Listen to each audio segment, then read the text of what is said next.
Good morning. এই গরমে সবাই কেমন আছো? আশা করি ভালো আছো সবাই। নতুন একটা আবার ভিডিও নিয়ে চলে আসলাম। প্রথমে ভাত বসিয়ে দিয়েছি, ডাল সিদ্ধ করতে দিয়েছি, আলু ভেন্ডি ভেজে নেব, কেটে নিয়েছি। আমার ছেলে একটু বার্গার খেতে চেয়েছিল, তো বার্গারটাও বানিয়ে দেবো ছেলেকে তাড়াতাড়ি করে। আলু, পেঁয়াজ, টমেটো, শসা দিয়ে বানিয়ে দিলাম।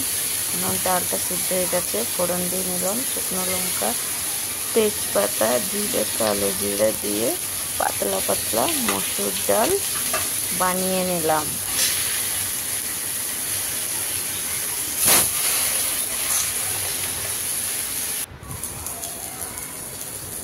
গরমের দিনে ডাল খুবই ভালো।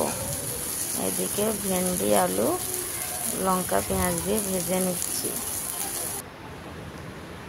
আর বানাবো আলুর ভর্তা।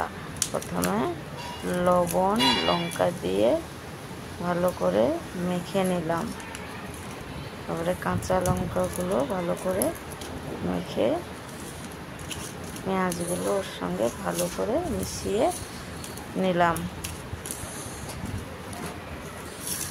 সেদ্ধ রাখা আলুগুলো দিয়ে ভালো করে চটকে চটকে মেখে নেব। ডালের সঙ্গে আলু মাখা জমে যাবে আজকে পুরো।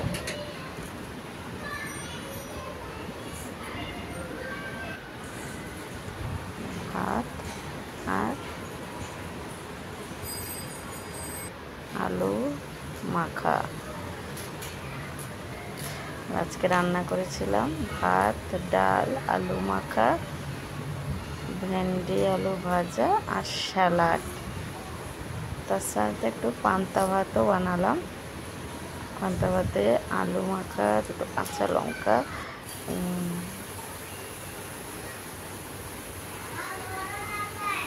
তো চলে আসলাম বিকেলবেলা কিছু না কিছু খেতে ইচ্ছে, তাই ঝুরি ভাজা বানিয়ে নিলাম। বাদাম দিয়ে সুন্দর করে লাল লাল ঝুরি ভাজা বানিয়ে নিলাম। তার সঙ্গে একটু আলুর চপও বানিয়ে নিলাম। আলুর চপগুলো লাল লাল করে ভেজে নিয়ে